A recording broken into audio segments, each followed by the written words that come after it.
Thanks for watching. Don't forget to like, comment, share and subscribe to Bismillahirrahmanirrahim. Assalamu alaikum. This is Muhammad Ali Rana from Ghulamane Abbas School. Today in this video lecture, we are going to perform another experiment of class 9 AKUEB practicals. The objective of our today's experiment is to verify the principle of movement and by using the meter rod balanced on a stand. हमें principle of movement को verify करना है and what is principle of movement. This principle states that the clockwise torque acting on a body is always equal to the anti clockwise torque acting on the body if the body is balanced. अगर कोई body equilibrium में है तो उस body के ऊपर लगने वाले क्लॉकवाइज डायरेक्शन के टॉर्क्स का सम और एंटी क्लॉकवाइज डायरेक्शन में लगने वाले टॉर्क्स का सम हमेशा बराबर होता है. सो यही वो प्रिंसिपल है जिसे हम आज एक्सपेरिमेंटली वेरीफाई करने जा रहे हैं, जिसके लिए हमारे पास कुछ इस तरह का एक ऑब्जर्वेशन टेबल मौजूद है. We have three weights W1, W2 and W3 और हमारे पास इन तीनों weights के जो movement arms हैं that are D1, D2 and D3. तो हम observation को लेते हुए experiment को perform करते हुए अपनी observation को इस table के अंदर fill करते जाएंगे. We will take multiple observations to verify this principle of movement. Let's see the list of apparatus that we are going to use in this experiment. We have a meter scale on which we have a wedge placed at 50 centimeter mark, and this will be used to hang these weights and we will verify the principle of movement. Then we have this iron stand. इस iron stand के ऊपर हम इस अपने metre scale को balance करेंगे और साथ साथ हमारे पास कुछ स्लॉटेड वेट्स मौजूद हैं जिसके अंदर हमने एक हैंगर प्लेस किया है. इस हैंगर के अंदर हमारे पास कुछ वेट्स हम हैंग करेंगे और इस हैंगर को स्केल के ऊपर हैंग करने के लिए हम अपने इस थ्रेड के लूप का यूज करेंगे. तो ये वो सिंपल से हमारे ऑपरेटर्स हैं जो हम अपने इस एक्सपेरिमेंट के दौरान यूज करेंगे. चलिए अब हम अपनी परफॉर्मेंस की तरफ मूव करते हैं, जिसमें सबसे पहले हमें अपने इस आयरन स्टैंड के साथ अपने इस मीटर स्केल को बैलेंस करना है. बैलेंस करने के साथ साथ हमें यहाँ पर ये बैलेंस मार्क नज़र आ रहा होगा. Right now this metre ruler is balanced at 50 centimetre mark. ये 50 सेंटीमीटर इसका एक्सिस ऑफ रोटेशन या पॉइंट ऑफ रोटेशन कहलाएगा. जब हम अपने स्केल को इस आयरन स्टैंड के ऊपर इस तरह से प्लेस करेंगे तो ये मीटर स्केल कंप्लीटली हॉरिजॉन्टल होना चाहिए.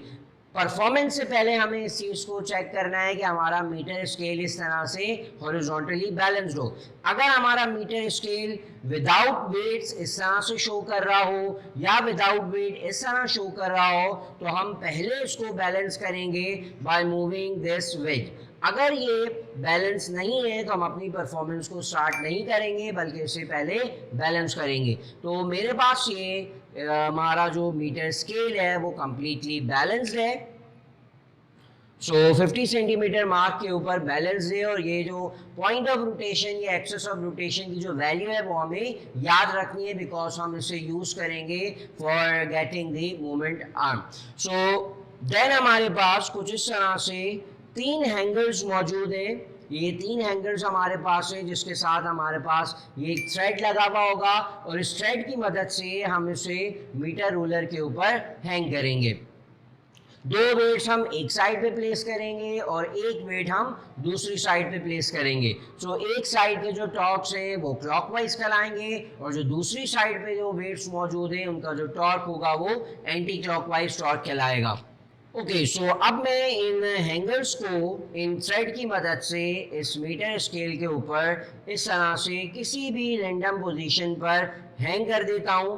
तो मैंने अपने लेफ्ट साइड की तरफ 2 वेट्स को हैंग किया, जबकि जो मेरी राइट साइड है, राइट साइड पर मैंने जो थर्ड वेट है हमारा W3 इसे हैंग किया है. तो ये हमारे पास तीनों हैंगर्स आ गए। अब अगर हम देखें तो ये मीटर स्केल जो है वो बैलेंस नहीं हो रहा। ये जो हमारे पास स्लॉटेड वेट्स थे, इन स्लॉटेड वेट्स को हम अपनी मर्जी से जो है वो इन हैंगर्स के साथ हैंग कर देंगे और फिर हम इस स्केल को दोबारा से बैलेंस करने की कोशिश करेंगे। One more thing, the weight of each of this hanger is 10 ग्राम, जबकि जो हमारे पास एक अलग से स्लॉटेड वेट्स मौजूद है इनका वेट भी 10 ग्राम है। तो अगर मैं इस हैंगर के साथ एक ये स्लॉटेड वेट लगाता हूँ तो इस हैंगर के साथ जो टोटल वेट है वो 20 हो जाएगा।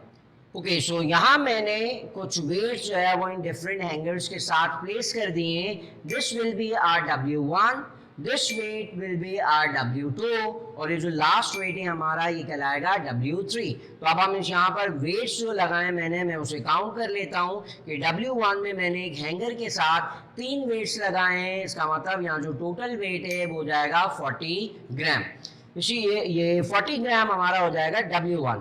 इसी तरह से अगर हम W2 देखें तो हैंगर के साथ मैंने 2 वेट्स हैंग किए, सो टोटल वेट हमारा W2 हो जाएगा 30 ग्राम और W3 में मैंने 4 स्लॉटेड वेट हैंग किए इस हैंगर के साथ, तो हमारा यहाँ टोटल वेट हो जाएगा 50 ग्राम। सो अब हम इसे बैलेंस करने की कोशिश करते हैं। जैसे ही मैं इस स्केल को रिलीज करता हूँ ये इस डायरेक्शन के अंदर जो है वो रोटेट कर रहा है, इसका मतलब यहाँ टर्निंग इफेक्ट ज्यादा है। तो मुझे इसको इस तरह हॉरिजॉन्टल बैलेंस करने के लिए क्या करना पड़ेगा, या तो मैं इस थ्रेड की पोजीशन को एक्सिस ऑफ रोटेशन से अवे मूव कर दूं, या फिर मैं ये कर सकता हूं कि इन दोनों वेट्स को करीब लेकर आऊं ताकि यहाँ का टर्निंग इफेक्ट कम हो सके। तो मैं इसे बैलेंस करने की कोशिश करता हूं। यहाँ मैंने W3 को एक्सिस ऑफ रोटेशन से अवे मूव कर दिया है ताकि मैं इसे बैलेंस कर सकूं।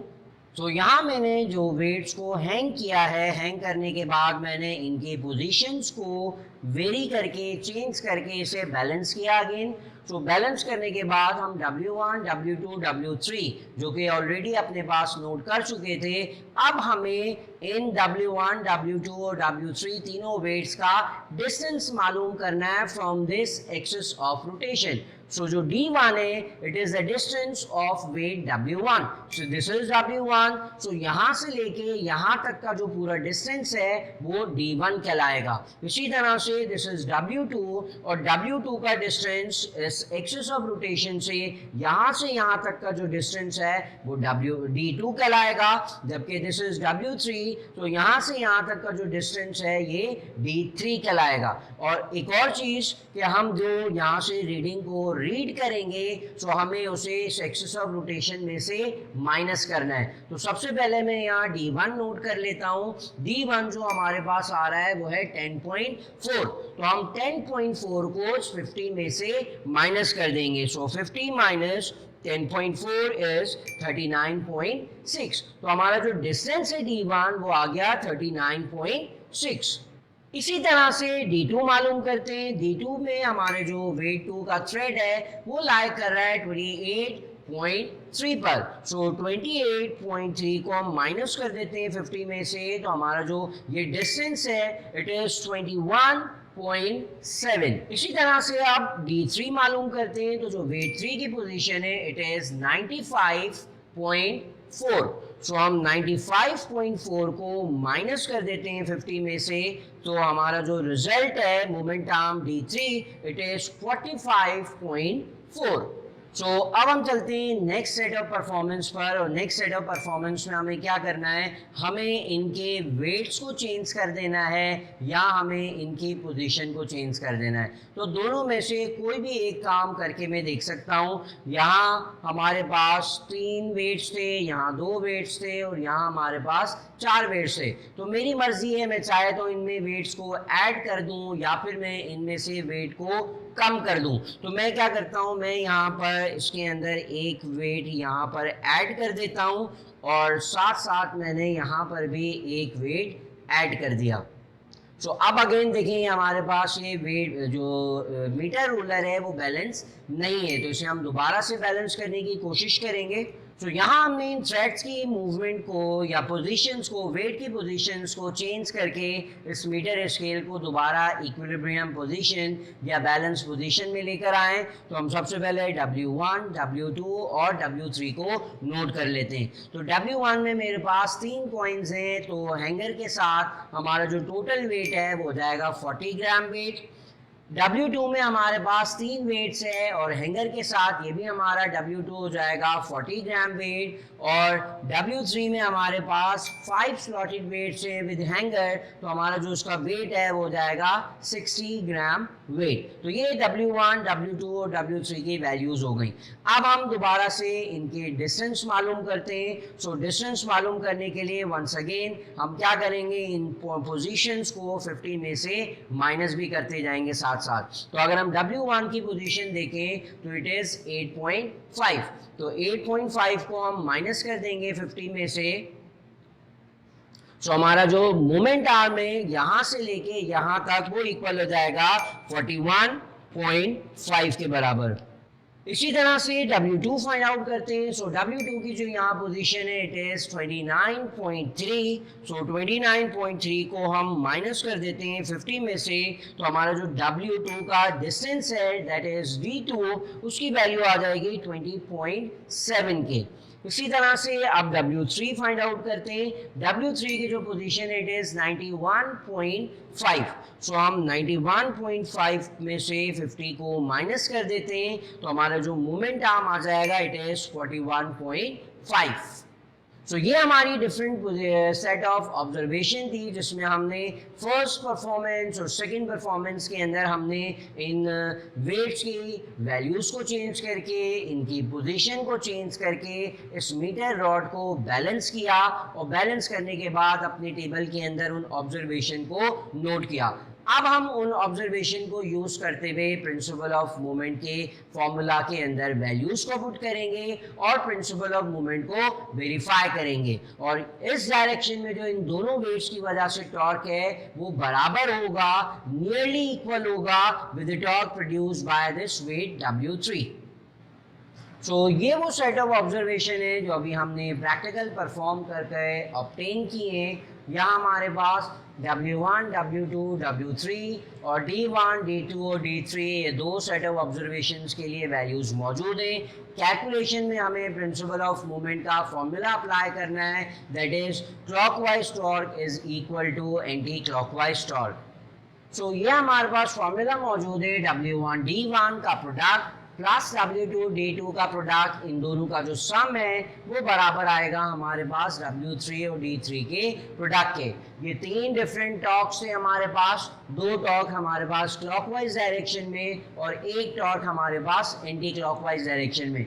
इन तमाम वेरिएबल्स की जो वैल्यूज़ है वो हमारे पास इस ऑब्जर्वेशन टेबल के अंदर मौजूद है। तो हम इन फर्स्ट सेट ऑफ ऑब्जर्वेशन के लिए, then second set of observation के लिए इन वैल्यूज़ को इस फॉर्मूला के अंदर पुट करते हैं, और हमारी जो इक्वेशन है वो अप्रॉक्सीमेटली दोनों साइड में बराबर आएगी। तो यहाँ हमने जब वैल्यूज़ को पुट किया from first set of observation, W1 D1 is 40 times 39.6, W2 D2 is 30 times 41.7 and W3 D3 is 50 times 45.4। So left hand side को जब हमने इनके प्रोडक्ट लेकर सम किया तो रिजल्ट इज 2235, और हमारी जो दूसरी साइड थी इक्वेशन की इट इज 2070। तो ऑलमोस्ट हमारा जो रिजल्ट है वो नियरली इक्वल आ रहा है कि क्लॉकवाइज टॉर्क और एंटी क्लॉकवाइज टॉर्क अप्रॉक्सीमेटली बराबर है।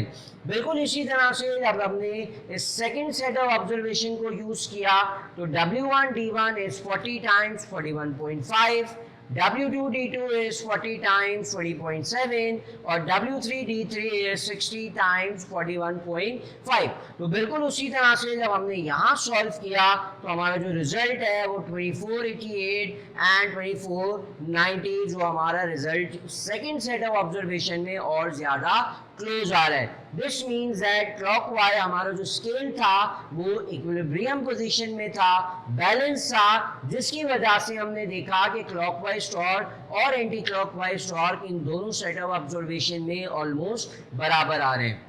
सो ये था हमारा एक्सपेरिमेंट जिसमें हमने प्रिंसिपल ऑफ मूवमेंट को वेरीफाई किया, जो कि कहता है कि एक बैलेंस बॉडी के ऊपर क्लॉकवाइज डायरेक्शन के टॉर्क और एंटी क्लॉकवाइज डायरेक्शन के टॉर्क आपस में बराबर होते हैं, जिसको हमने वेरीफाई किया with the help of metallic stand and metre ruler, balanced metre ruler. So this is it for today's class. Inshallah, I will see you in the next video lecture with another experiment from our AKUEB practicals. Till then, this is Muhammad Ali Rana taking off from this class. Allah Hafiz. Thanks for watching. Don't forget to like, comment, share and subscribe to